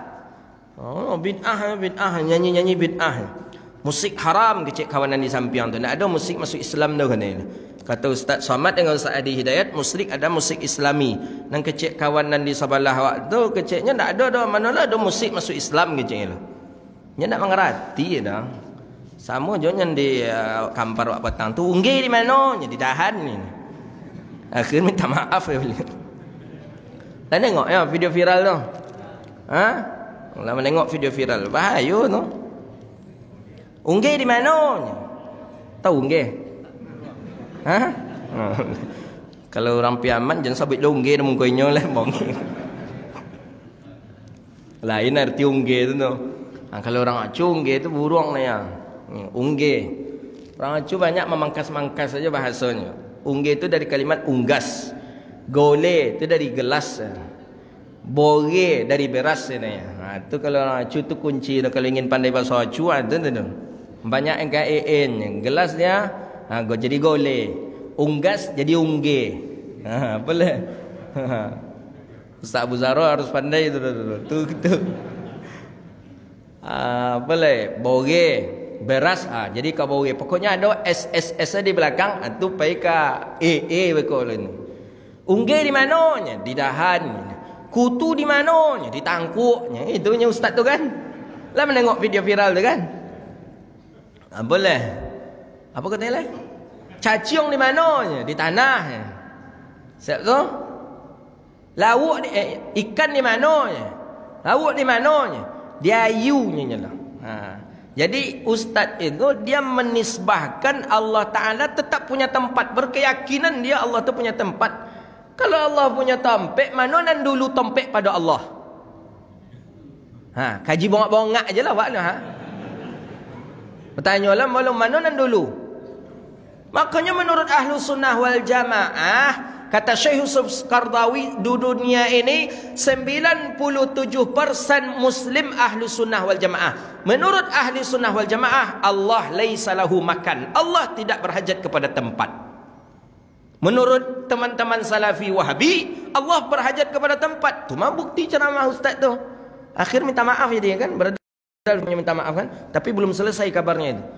Tetap akan berlanjut itu. Karena ada terakhir dia tidak menyebutkan permohonan maaf ke Ustaz Samad. Karena dia menyebut kawan Ustaz Samad dan kawan-kawannya apa? Bodoh katanya kan. Tengoklah itu bodoh itu. Angkunya nyala. Nak. Tengoklah video tu sampai selesai. Angkunya nyala. Tak bisa. Itu bahaya itu. Kita tidak mudah mengatakan orang sesat. Ini sampai NU firqah dallah, Muhammadiyah firqah dallah. Ini sudah keterlaluan ini. Orang yang mengatakan dirinya saja benar dan orang lain sesat, itu menunjukkan bahwa dia pada hakikatnya bisa menjadi orang yang sesat. Jadi tidak boleh kita menyesat-nyesatkan orang, apalagi kalau mengkafir-kafirkan orang. Bahaya, bisa balik kepada kita balik. Artinya, amunnya lego, amunnya menyabik itu nya unggih di mana? Di dahan. Caciong di mana? Di tanah. Kutu di mana? Di tangkuknya lah. Nyesamukan Allah Ta'ala dengan hal-hal yang seperti itu. Jadi makhluk Allah saja kerana berbeda tempatnya. Ya Allah wajarlah berbeda tempat. Nak matang kaji tauhidnya kadang. Kalau memang Allah di langit berdasarkan ayat fis sama, bagaimana dengan ayat mengatakan Nabi Musa disuruh munajat di Bukit Tursina? Berarti Allah di Bukit Tursina? Bagaimana dengan Nabi Isa disuruh munajat di mihrab? Menjumpai Tuhannya di mihrab. Berarti Allah di mihrab. Berarti kalau begitu berbeda Allah nan di langit dengan Allah yang di Bukit Tursina dengan Allah yang di mihrab. Kalau seandainya kita sebut itu bertempat Allah Ta'ala, tidak. Allah Ta'ala mustahil bertempat. Laisa kamitslihi syai'un, Allah tidak serupa dengan kita. Jangan kita sebut pula Allah mentempat. Pokok kaji-kaji bongak tadilah, kalau memang Allah butuh tempat, mana nan dulu tempat pada Allah? Tentu mestinya dulu tempat pada Allah. Kalau salah kah? Lah salah. Kalau memang Allah butuh kepada tempat. Jadi Allah tak butuh kepada tempat. Itu menurut akidah kita Ahlus Sunnah wal Jamaah. Jadi apa sampai ke situ lah kaji wak tadi. Kadang-kadang ungge jago ya kau. Jadi Abdullah bin Mas'ud ini termasuk para qari tukang ahli qiraah Nabi. Kemudian termasuk beliau adalah sahabat Nabi yang banyak meriwayatkan hadis dari Rasulullah SAW. Ada pertanyaan? Silakan kalau ada. Silakan. Tadi malam kan Ustaz ngasih kajian nuzul Quran ya. Kemudian saya melihat video yang tahun 2020 itu di suatu kajian Ustaz menyampaikan di zaman corona kemarin orang sudah mencari doa-doa untuk menghindari corona. Nah, yang saya menarik di situ adalah ayat yang dibaca ketika sholat sunnah sebelum subuh. 3 kul dan 2 alam gitu, Ustaz. 2 kul dengan 2 alam. Ini mau dijelaskan sedikit. Iya. Jadi di dalam hadis, di dalam riwayat disebutkan bahwa man shallal fajri, siapa yang salat fajar. Fajar ada yang mengatakan bukan salat subuh, tapi salat sebelum subuh 2 rakaat. Wa qara'a, kemudian dia membaca kullani 2 kul, wal alamani 2 alam, fa bara'atin min alam. Alam itu siksa, azab atau musibah. Siapa yang salat 2 rakaat sebelum subuh, dia membaca 2 kul dan 2 alam. 2 kul ya ayyuhal kafirun dengan kul huwallahu ahad. 2 alam, alam nasyrah dengan alam tarakai, fa bara'atun min alam, maka Allah bebaskan dia daripada alam. Alam ni siksaan, alam juga namanya. Penyakit alam juga, alam bukan ain, dia azaban alima, alam. Corona termasuk alam. Apa lagi? Musibah alam, kebanjiran alam, kebakaran alam. Apa lagi? Semua musibah, semua bala itu adalah alam. Maka dengan kita dianjurkan salat sunat sebelum subuh membaca 2 surat tadi. 2 kul dengan 2 alam. 2 kul di rakaat yang pertama, 2 alam di rakaat yang kedua. Tapi masyaikh mengajarkan saya di rakaat yang pertama itu alam nasyrah dengan kuliah. Di rakaat yang kedua alam tarakai dengan kul huwallah. Begitu syekh mengajarkan saya tentang salat sunat sebelum subuh tadi. Jadi salat sunat sebelum subuh itu yang dibaca. Rakaat yang pertama kul alam nasyrah dengan kul ya ayyuhal kafirun. Rakaat yang kedua alam tarakai dengan kul huwallahu ahad. Bara'atun min alam, maka Allah selamatkan dia daripada penyakit. Nah, itu dia. Dari beberapa banyak para orang-orang saleh itu mengamalkan mengamalkan hadis itu dan beramal dengannya. Jadi itu bagusnya. Nak dapat dah ustaz, cukuplah kul huwallah aja. Kul Allah nak dapat dah ustaz, inna ataina ustaz. Inna ataina nak apa dah. Wal asri ustaz boleh juga. Cuma masalahnya ini ni anjurannya Nabi sallallahu alaihi wasallam agar terbebas daripada alam ni, daripada penyakit. Ada yang lain? Silakan. Assalamualaikum.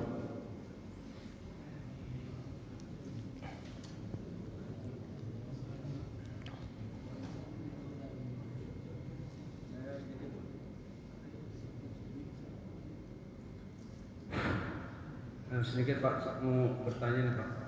Kalau kita mau mengirimkan istighfar Rajab itu Pak, katanya kita akan di akhir zaman nanti atau di hari akhir, dan nanti akan diberikan 80 rumah, 80.000 rumah, 80.000 bidadari, 80.000 yang lain-lain yang sangat istimewa Pak. Istighfar Rajab Dari Allah. Iya, istighfar Rajab. Nah, saya baca di buku buku Nuzul Syarif itu. Majmu' Syarif. Jadi banyak hadis-hadis yang memang kadang-kala hadis ni hadis-hadis bermasalah. Bukti hadis itu bermasalah lebih besar pahalanya dibandingkan daripada amalannya. Amalan sedikit tapi pahalanya boleh lipat ganda. Ini kebanyakan biasanya hadis dalamnya hadis maudhu'. Bolehkah kita mengamalkan salawat Rajab? Boleh. Tapi apakah betul kita mendapatkan itu? Yang itu yang di belakangnya itu yang tidak dibolehkan. Sama dengan hadis maudhu'. Siapa yang menjima istrinya di malam Jumat, maka dia sama dengan membunuh 70 orang kafir. Tak perlu orang wak lagi dah. Kalau beramal dengan hadis ni tak perlu wak parang lah dah. Ajak aja orang rumah lah bunuh orang kafir lagi jawab kan. Jima itu menggauli istri, berhubungan suami istri. Jadi katanya di hadis itu, man wata'a, siapa yang menjima istrinya di malam Jumat, maka dia sama dengan membunuh 70.000 orang kafir. Manalah ada hadis tu model itu tu. Tak ada tu dah. Itu nak ada tu dah. Itu untuk orang-orang mangek-angek kawan dan tidak dapat malam Jumat mungkin. Nyoba aja hadis tu. Pada itu hadis tidak hadis Rasulullah. Nak. Jadi, tapi bolehkah kita menggauli istri di malam Jumat? Boleh. Tapi apakah kita mendapatkan pahala seperti itu? Tidak. Samalah dengan tadi.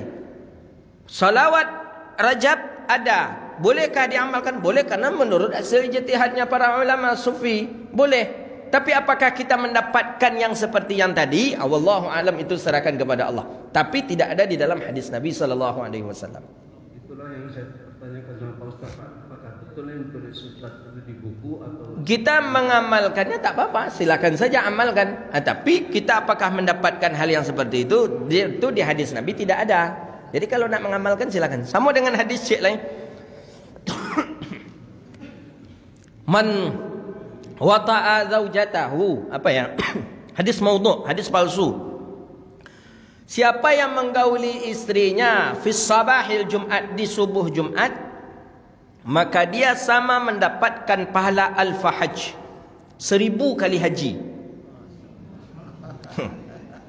Di subuh Jumat, setelah salat subuh, pulang ke rumah. Anak masih lalu menantu alunje jago lah dah. Ulang balik. Sama 1000 kali haji pahalanya. Ikut hadis palsu. Tidak ada. Tapi itu bahasa yang sering dipakai oleh orang-orang yang pandai dulu. Orang-orang pandai dulu mudah itu caranya majak orang pendek haji wak lai je. Mudah itu aja ni yang mengodit ya. Tapi haji wak lelahnya, pendek haji wak lai katanya lah. Jadi min tuanya bertanyalah kanak pedusinya. Ya kapai berangkat haji kali aja. Jadi kata min tuanya kepada anaknya, di dapur sedang masak-masak kau nya anak pedusinya. Kalian kapai naik haji bila kalian pengen naik haji katanya. Undak bila lo kami kan naik haji man. Yo terang petang abang kau menyebutnya lepai haji lelah kecil itu kecil petang jangan tahan dia lepai haji. Rupa kawan pai haji kau ke dalam kamar rupanya. Itu hadis maudhu'. Hadis palsu. Tapi ada hadis penunjang. Orang yang ketika dia mandi wajib di hari Jumat, maksud mandi wajib tadi karena setelah menggauli, karena setelah hubungan suami istri. Memang ada hadis. Cuman yang hadis 1000 kali haji tadi, itu tidak ada tu. Jadi banyak hadis-hadis bermasalah. Maka Imam Ibn Jauzi mengumpulkan dalam kitab Al-Mawdu'at. Imam Suyuti 3 jilid nama kitab Lalailul Masnu'at fi Ahadisil Mawdu'at. Imam Al-Iraqi juga mengumpulkan di dalam kitab Tasnifus Syari'atil Masnu'at fi Ahadisil Lalailul Mawdu'at. Semua hadis-hadis maudhu' yang ada di dalamnya. Itu dia. Jadi mengamalkannya tidak apa-apa. Cuma untuk memperoleh hal yang seperti itu itu yang tidak dibolehkan. Ada satu lagi Pak. Ini seperti kita mengirimkan surat nur buah itu Pak. Ada 10 macam yang bisa. Iya. Tidak apa-apa membaca salawat nur buah, tidak apa-apa, bagus. Satunya kalau kita mau ketemu dalam mimpi kita itu kepada Nabi Muhammad SAW, suruh membaca itu sekian banyak kali setelah ngambil wudu. Ya, membaca doa nur buat itu tak apa-apa. Cuman apakah memang mendapatkan fadilah yang seperti itu? Tentu tidak, karena di dalamnya doa. Allahumma zil sultanil azim dhil manil qadim dhil wajhil karim waliyyi kalimati tammati da'wati mustajabati wal akili wal hasani wal husaini wal anfusi wal haqqi wal aini wa qadrati sampai habis. Itu semuanya memuji-muji Allah. Boleh, tidak apa-apa. Cuman apakah sama seperti yang dimaksud kita mendapatkan bertemu Rasulullah begini-begini? Itunya yang tidak. Jadi kalau untuk mengamalkannya boleh, tak apa-apa. Silakan Pak. Terakhir. Hilang. Gitu. Lah hilang nak pergi naik haji tadi anda. Hilang nak pergi naik haji tadi cuma membunuh 70,000 orang kafir tadi. Kan zero terbunuh 70,000 orang kafir tu kan dahsyat itu bisa 70,000 orang. Assalamualaikum warahmatullahi wabarakatuh. Yang saya tanyakan Ustaz tentang tauhid tadi Ustaz. Tentang Allah turun ke langit dunia, itu bagaimana menanggapnya? Allah turun ke langit dunia sepertiga malam. Hadis itu kan hadisnya dalam pendapat ahli sunnah wal jamaah kan ditakwilkan. Maka ayat itu ada ayat takwil, hadis ada yang ditakwilkan. Kalau Allah turun sepertiga malam, yang turun itu adalah rahmatnya Allah, bukan jasadnya Allah. Kalau zatnya, bukan zatnya Allah. Kalau zatnya Allah yang turun, bila Allah naiklah. Tiba di Indonesia turun tu langsung pindah ke Malaysia. Pindahnya karena turun taruh aja bila Allah naiklah. Enggak. Jadi yang turun di sana takwil. Apa? Rahmatnya Allah turun sepertiga malam. Begitu menurut akidah ahli sunnah wal jamaah. Jadi bukan zatnya Allah. Kalau zatnya Allah tu turun taruh aja Allah lah, karena tukar sepertiga malam tadi di dunia. Tu bila Allah naiklah. Makanya hadis tu ditakwil. Sama dengan ayat yang ditakwil wa huwa ma'akum aynama kuntum. Dianya Allah di mana saja kamu berada. Ayat Allah tu. Wa huwa ma'akum aynama kuntum. Ibnu Taimiyah sendiri muassis daripada pemahaman fikrahnya Muhammad bin Abdul Wahhab. Wahabi dengan Salafi, tauhidnya merujuk kepada tauhidnya Ibnu Taimiyah. Ibnu Taimiyah sendiri pas di ayat wa huwa ma'akum aynama kuntum, Ibnu Taimiyah mengatakan ini mesti ditakwil. Harus ditakwil ayat ini. Kalau enggak jadi wahdatul wujud kita. Coba artikan ayat itu pelan-pelan. Wa huwa ma'akum aynama kuntum. Dianya Allah bersama kamu di mana kamu berada. Ke dalam kamar ada Allah, ke dalam toilet ada Allah, ke mana ada Allah. Kalau seandainya kita katakan yang sama dengan kita adalah zat Allah, berarti kita wahdatul wujud, bersatu zat dengan zat Allah dengan. Jadi yang kini kan ceramah ku siapa kau? Allah jadinya beko. Bahaya. Jadi bagaimana ayat tu harus ditakwil. Makna daripada Allah bersama kamu di mana saja kamu berada, apanya Allah?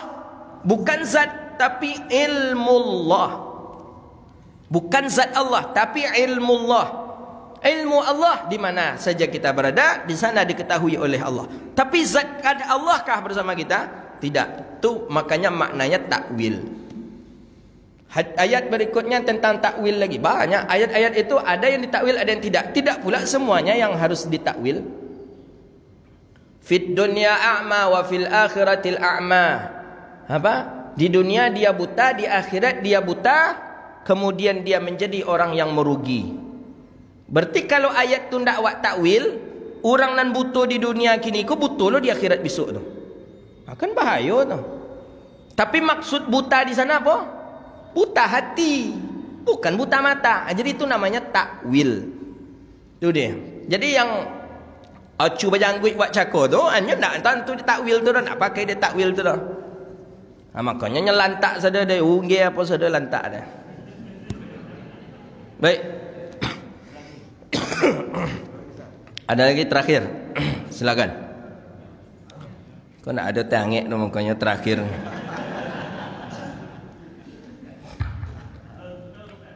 Assalamualaikum warahmatullahi wabarakatuh. Assalamualaikum warahmatullahi wabarakatuh. Saya pernah bertanya sama seorang ulama sudah meninggal. Banyak orang dan banyak kelompok ataupun golongan yang sangat tidak menyukai Ihya Ulumuddin Imam Al-Ghazali, bahkan sangat membencinya begitu. Sampai membakarnya. Sampai membakar. Lalu saya tanya sama Kiai itu tentang hadis-hadis yang dianggap palsu dan sebagaimana di dalam kitab Ihya itu. Iya.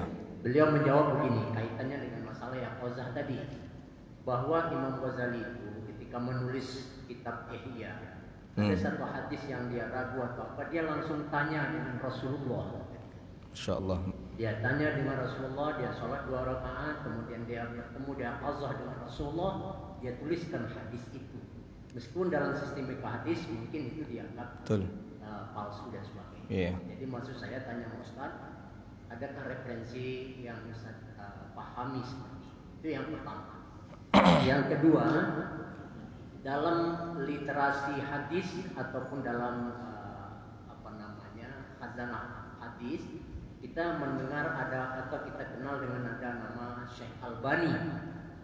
Nah, setengah orang yang belajar juga tidak mengenal tentang Albani ini. Maksud saya, apa referensi Ustaz tentang Syekh Albani? Syekh Albani ini, sehingga ada sekelompok orang, satu golongan yang meletakkan Syekh Albani ini di tempat yang tinggi, sehingga mengalahkan Imam Bukhari. Nah, kalau dia tidak mensahihkan, hadis itu belum dianggap sahih. Mensahihkan, itu bisa selesai urusannya situ.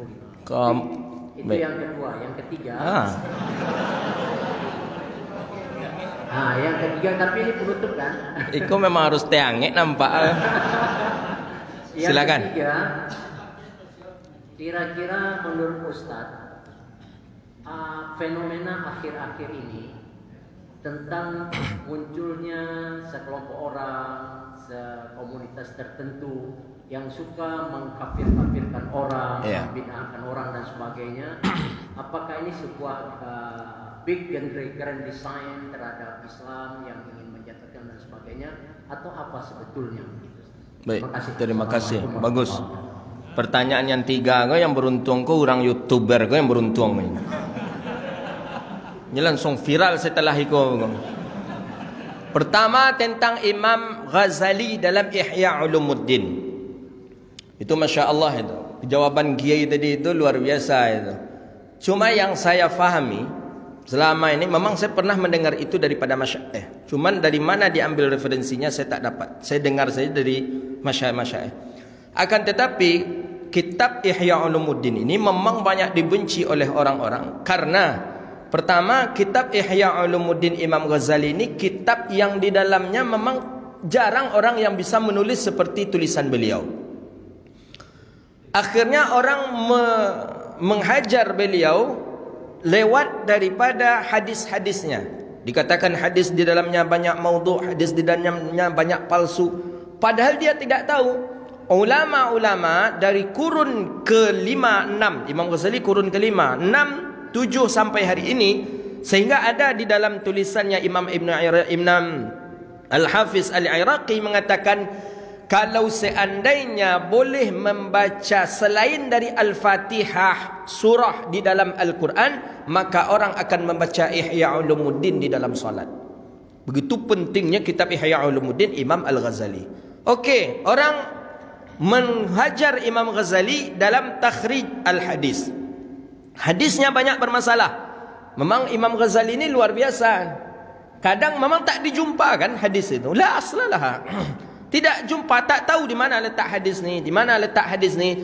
Akan tetapi ulama setelah Imam Al-Ghazali ada yang memiliki keinginan untuk meneliti hadis-hadis di kitab Imam Al-Ghazali ini. Itulah Imam Al-Iraqi. Beliau beri nama judul kitab dengan Mughni an Hamalatil Asfar fil Asfar At-Takhrid Al-Ihya'u Minal Akhbar. Itu kitabnya, saya punya. Dijelaskan satu-satu hadis yang ada di dalam kitabnya Imam Al-Ghazali itu. Ihya Ulumuddin ini oleh Imam Al-Iraqi. Hada dhaif, hada sahih, hada la. Dijelaskan. Adapun apabila hadis maudhu' tadi, itu lebih terperinci menjelaskan jabarannya itu oleh Imam Murtada Zabidi. Beliau syarah, beliau perjelas lagi kitab Ihya Ulumuddin. Ihya Ulumuddin ini 5 jilid. Diperjelas makna hadis dengan matannya itu oleh Imam Murtada Zabidi. Beliau beri judul kitab dengan Ittihafus Sadalil Muttaqin fi Syarh Ihya Ulumuddin, 17 jilid. Saya punya kitabnya 17 jilid. Jadi sudah terjawab semuanya. Orang yang ingin mencari kedudukan hadis dalam Ihya Ulumuddin, baca Mughni an Hamalatil Asfar fil Asfar. Orang ingin mengetahui referensi dan maksud daripada Imam Ghazali, baca kitab Ittihafus Sadal Muttaqin fi Syarh Ihya Ulumuddin. Sampai hari ini banyak ulama yang mensyarahkan dan memulakhaskan kitabnya Ihya Ulumuddin. Jadi pernah suatu ketika saya ngaji di Makkah dengan Syekh Muhammad Ismail Zain Al-Yamani Ramadan. Beliau mensyarahkan kalau Ramadan mengaji dengan beliau, itu ulama-ulama besar Makkah mengaji dengan beliau di Rusaifah, di rumah beliau. Pas ketika itu menceritakan tentang Imam Ghazali. Jadi rupanya dari dulu sudah banyak orang-orang yang mengkritik Imam Ghazali ini, tapi kritikannya sangat pedas. Dibakar kitab Imam Ghazali, dihancurkan kitab Imam Ghazali, karena salah satu kitab Imam Ghazali ini dianggap kitab yang membenci kita terhadap dunia. Karena memang Imam Ghazali ini mengajarkan kita untuk hidup di dunia ini berhati-hati. Mereka menganggap membenci dunia, dibakar. Ketika dibakar itu, ini cerita dari Syekh Muhammad Ismail Zain, saya dapat di Makkah. Jadi bermimpilah orang yang membakar ini. Itu di zaman-zaman di tahun 700-an Hijriah, 200 tahun setelah 100 tahun setelah Imam Ghazali meninggal dunia. Dibakar kitabnya tadi. Akhirnya dalam mimpi, tidurnya orang yang membakar ini ulama besar juga yang membakarnya. Bermimpi dia. Di dalam mimpi disidang oleh Rasulullah, Nabi sebagai hakim, Imam Ghazali, kemudian orang yang membakar. Jadi kata Rasulullah, kenapa engkau membakar? Jadi kata dia, aku membakar karena di dalamnya banyak perkataan-perkataan engkau yang dipalsukan oleh Ghazali, kata dia. Kata Nabi ke Imam Ghazali, betulkah engkau banyak? Tidak ya Rasulullah, aku menulis hadis-hadis di dalamnya sebagaimana sebelumnya aku sudah bertanya kepadamu. Seperti yang Bapak ni sebutkan tadi. Orang ni kaget dia.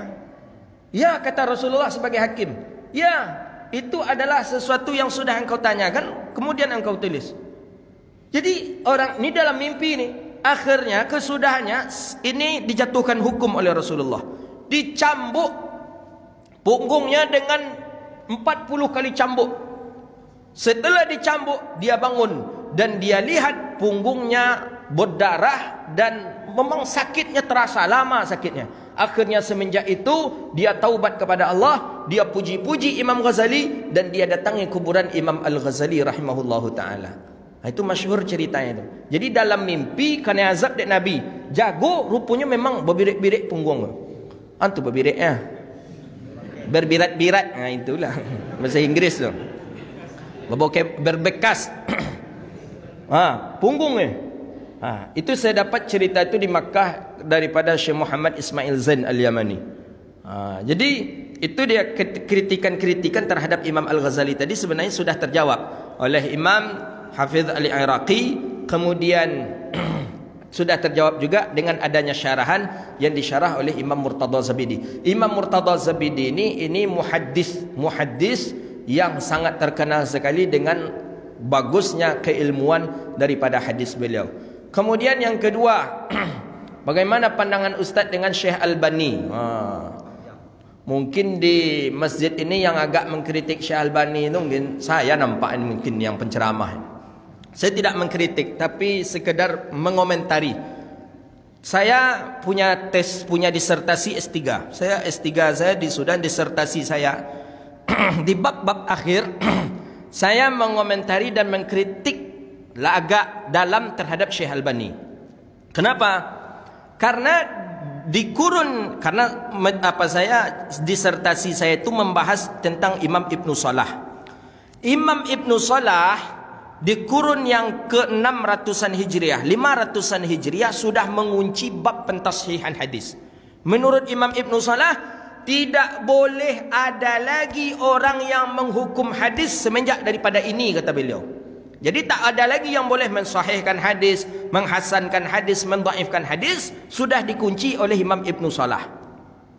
Dibuka perlahan-lahan keran tadi oleh Imam Ibnu Hajar, oleh Imam Nawawi. Tapi Imam Ibnu Hajar, Imam Nawawi tidak jauh lari daripada cara menghukum hadis ulama sebelumnya. Datanglah di abad-abad yang baru ini sekitar 30 tahun yang lalu, 20 tahun, 30 tahun yang lalu Syekh Albani. Syekh Albani dengan gegabahnya, dengan beraninya mensahihkan hadis yang dhaif dan mendhaifkan hadis yang sahih. Kenapa? Karena Syekh Albani melengok kepada hukum dan kepada metode manhaj yang ia punya. Maka ada yang mengatakan Syekh Albani ini punya misi, sudah membawa misi orang dia. Syekh Albani tak suka dengan ziarah kubur, didhaifkan hadis ziarah kubur. Syekh Albani tak suka dengan tawassul, dia dhaifkan hadis tawassul. Syekh Albani tak suka dengan tasbih, tak suka dengan salat tasbih, pokoknya apa yang tidak cocok dengan Syekh Albani dhaifkan. Sehingga ketaralah bahawa mana yang hadis di satu kitab disahihkan oleh Syekh Albani, mana yang hadis didhaifkan oleh Syekh Albani. Jadi Syekh Albani ini otodidak, tidak seperti ulama-ulama dulu. Kalau ulama dulu memang dari dadanya dia pindahkan. Imam Bukhari dari dadanya dia pindahkan ke kitab. Imam Ghazali dari dadanya hadis dia pindahkan ke tulisan kitabnya. Syekh Albani tidak. Syekh Albani ditengok kitab, buka kau hadis kau sahih, buka pula kitab saya, buka kitab. Oh, dapat kitab, dibuatlah satu. Itulah silsilatus sahihah. Akhirnya bagaimana? Ada hadis yang di kitab ini, hadis yang sama di kitab ini disahihkan Syekh Albani, di kitab yang lain didhaifkan oleh Albani padahal hadisnya sama. Makanya dikaranglah 4 jilid kitab oleh Syekh Hasan Saqaf. Beliau beri judul kitab itu dengan Tanaqudil Albani fi Ahadits Shihah wal Ghillah. Tanaqud, berbolak-balik pelin-pelannya Syekh Albani dalam menghukum hadis. 4 jilid kitabnya ada di rumah saya. Maka oleh karena itu kita dan ulama-ulama dunia, universitas-universitas di dunia tidak memakai takhrid Albani, tak pakai. Jangan coba-coba kuliah di Al-Azhar buat di bawah hadzal hadis sahahul Albani, dibuang disertasi kita. Saya pun di Sudan macam tu. Tak ada universitas, saya satu di Al-Azhar, S2 di Omdurman Islamic University, S3 di Jazirah, seperti itu semua. Kalau ada saja nama Albani kita buat, tak laku. Setebal ini pun disertasi kita akan dibuang oleh profesor-profesor itu. Karena tidak diakui dalam manhaj ilmu, dalam metode ilmu tak diakui. Sekarang ada pula khatib-khatib hadis ini disahihkan oleh Syekh Albani. Syekh Albani itu kata muridnya tidak hafal hadis lebih daripada 14 hadis sanad dan matan. Banyak hafal hadis lah. Anak MTQ gitu 500.000 hadis dia hafal. Anak Kiai Uzairan ada 15.000 hadis beliau hafal. Ini baru 15 tak lebih dari 14 hadis sanad dan matannya. Disebut sebagai Imamul A'zam, Imamul Muhaddis. Ini kan terlebih-lebih terlampau menjunjung-junjung, padahal orang yang dijunjung-junjung ini tidak cocok sebenarnya. Maka oleh karena itu sangat-sangat tidak pas orang mengatakan hadis sahahul Albani. Syekh Albani tadi otodidak dari kitab-kitab dia tengok baru dia pindahkan. Berbeda dengan ulama-ulama dulu. Imam Bukhari menulis hadis dalam Sahih Bukhari itu satu hadis 2 rakaat salat dengan pakai satu wuduk di samping Kaabah. Beliau tulis satu hadis. Setelah itu beliau mengambil wuduk lagi, beliau salat 2 rakaat di samping Kaabah. Tulis hadis yang kedua. Ambil wuduk lagi, salat 2 rakaat di samping Kaabah. Tulis hadis yang ketiga. Berapa ribu rakaat kira-kira salatnya Imam Bukhari? Imam Bukhari pelaku bid'ah berarti. Masuk neraka berarti. Kalau tidak ada Imam Bukhari nak kan dapat dawat hadis lah. Dia. Jadi tidak mula stay bid'ah. Aku yang ketiga. Yang ketiga ini macam mana? Di sini jadual Ustaz Mawardi kapan?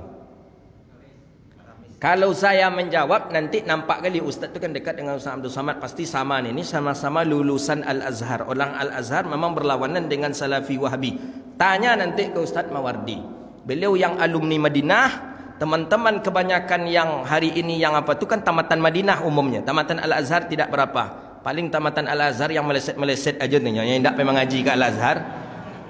Tidak memang ngajinya ke Al-Azhar itu melesetnya. Paling itu tu. Kalau yang mengaji ke Al-Azhar insya-Allah tetap pakai manhaj Al-Azhar. Al-Azhar punya mazhab, mesti mengikuti salah satu 4 mazhab. Al-Azhar bertasawufkan kepada Imam Ghazali, Imam Junaid. Kemudian Al-Azhar berakidahkan Abi Hasan Asy'ari, Abi Mansur Al-Maturidi. Ini akidahnya umat Islam di dunia, kata Syekh Yusuf Al-Qardawi.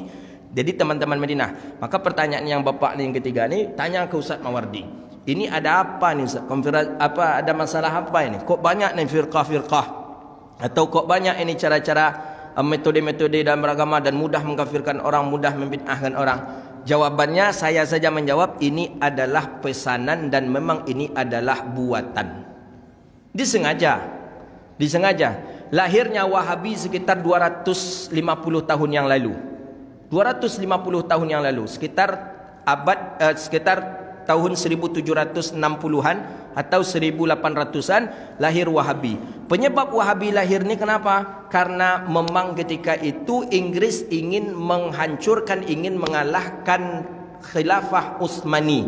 Di Makkah Khalifah Utsmani yang berkuasa. Inggris ingin karena di dalamnya ada minyak. Bagaimana caranya? Diangkatlah, ditunjuklah satu orang tokoh ulama. Itulah dia Saud itu. Saud ini mendekati ulama-ulama yang lain yang bisa diajak mendekat. Itulah Muhammad bin Abdul Wahab. Muhammad bin Abdul Wahab ni 2 orang kakak beradik. Satu namanya Muhammad, yang 2 lagi namanya Sulaiman, kakaknya. Kakaknya dengan ayahnya ini ulama ahlu sunnah wal jamaah. Dia ni karena dekat dengan pemerintah, dekat ada di sana bahasa, ada di sana kerjasama dengan Inggris, punya apa yang lain, punya metode yang lain. Akhirnya pernah dia akan mengejar daripada adiknya, daripada abangnya dengan ayahnya, akan dibunuh karena tidak mau dengan dia. Sejarah ada yang menulis buku, yang menulis kitab tu orang yang hidup di zaman sejarah itu. Pernah ada jemaah haji 30.000 orang jemaah haji dibunuh. Dianggap jemaah haji itu melakukan kesyirikan. Oleh siapa? Oleh orang-orang Muhammad bin Abdul Wahab. Buka kitab Tarikh An-Najdi. Itu pengarang kitab Raddul Sawa'iqul Uluhiyah fi Raddil Wahabiyah. Semua kitab-kitab itu ditulis oleh orang-orang yang hidup di zaman Muhammad bin Abdul Wahab. Dulu namanya Wahabi karena begitu keras terdengar oleh masyarakat umum, tak elok. Oh ini berdarah, ini bahaya ini. Dipoles lah seketik, diganti nama dengan Salafi. Itu je baru tentunya. Mana nambongi lantak lah nampun. Itu je baru ni. Beda casing kata Ustaz Somad. Casing aja ni isi tu je Nokia ni, casing aja bertukar ni. Dengan itulah dikelabui masyarakat. Oh, inilah mengikut pemahaman salafus saleh. Inilah mengikut pemahaman salafus saleh. Salafus saleh itulah. Lah, salafus saleh itu generasi keberapa salaf? Khairul qarnun qarni kata Rasulullah. Saya elok generasi Nabi, generasi setelah Nabi, thumman ladzina yalunahum, kemudian orang-orang setelahnya. 100, 200, 300 Hijriyah. 300 Hijriyah ini disinilah Imam Abi Hasan Asy'ari. Ibnu Taimiyah di kurun ke-700 Hijriyah. Muhammad bin Abdul Wahab di kurun ke berapa lagi? 200 tahun yang lalu baru. Jauh dia. Jadi yang salaf sebenarnya Imam Syafi'i, Imam Hanafi, Imam Hanbali, Imam Maliki, Imam Abi Hasan Asy'ari. Itulah yang salafi sesungguhnya. Jadi kita sekarang bagaimana? Kita bukan salaf lagi, kita ni khalaf. Khalaf tu man ba'da salaf. Orang setelah salaf itu namanya khalaf. Awak ke khalaf ke? Jadi kalau salaf pun tak apa-apa. Mungkin salaf-salaf ubek kata-kata mungkin. Salaf. Ni tu. Oh, ni tak cocok. Ni atuk nama janggut tu. Ini tak cocok di Quran. Ni tak ada. Tak kan model itu pula. Kita hanya mengatakan kita benar tak? Tapi walaupun seperti itu, ahli qiblah, orang yang selagi dia mengucapkan kalimat la ilaha illallah wa akala zabihana, memakan sembelihan kita, salat seperti salat kita, puasa seperti puasa kita, maka dia adalah bagian daripada kita. Itu cara pemahaman kita. Kita tidak menganggap mereka kafir, walaupun pada hakikatnya dia berlawanan akidah, tapi kita tidak metode orang mengkafirkan. Ahlu sunnah wal jamaah tidak mudah mengkafirkan, tidak mudah membid'ahkan. Jangan, hati-hati, kita tidak sampai ke tahap seperti itu. Tidak mudah membid'ahkan, tidak mudah mengkafirkan. Hati-hati kita, itu metode kita ahlu sunnah wal jamaah. Apalagi kalau orang tu jelas salatnya, jelas masjidnya, jelas dia puasa, kita kafirkan, berat itu tanggungjawabnya itu. Kita tak bisa mengkafirkan. Ini sodo dilantak ni, NU dilantak, Muhammad dilantak, jemaah tabligh, jemaah tabaliuk katanya kan. Tak boleh. Orang-orang punya metode manhaj tersendiri dalam berdakwah. Udah ikuti, kita punya metode sendiri, ikuti pula metode kita. Maka kata orang tua-tua dulu, lampu togok, lampu minyak, awak punya lampu, orang punya lampu. Lampu orang jangan awak padaman. Jadi macam mana kalau ingin tarang, lampu awak dipatarang. Lampu awak di gadangan sumbunya, lampu awak di banyak ni si minyak, tarang lampu awak. Ikut supaya ingin tarang lampu awak, dimatian lampu orang. Tu buruk perangai namanya. Anda ada itu ni yang kalau lamjut je lah berbuku sudah ni lah. Baik, itulah kajian kita, mudah-mudahan bermanfaat. Rabbana atina fid dunya hasanah wa fil akhirati hasanah wa qina adzabannar. Allahumma faqihna fid din wa 'allimna at-ta'wil wahdina ila siratikal mustaqim. Rabbana taqabbal minna siyamanna was salatana wa ruku'anna was sujudana wa niyatana wa maqasidana ya arhamar rahimin. Allahumma rzuqna mahabbata wa mahabbataka Rasulillah sallallahu alaihi wasallam. Rabbana atina fid dunya hasanah wa fil akhirati hasanatan wa qina adzabannar. Wa sallallahu ala nabiyyina Muhammadin wa ala alihi washabihi ajma'in. Walhamdulillahi rabbil alamin. Demikian, mohon maaf wabillahi taufiq hidayah. Assalamualaikum warahmatullahi wabarakatuh.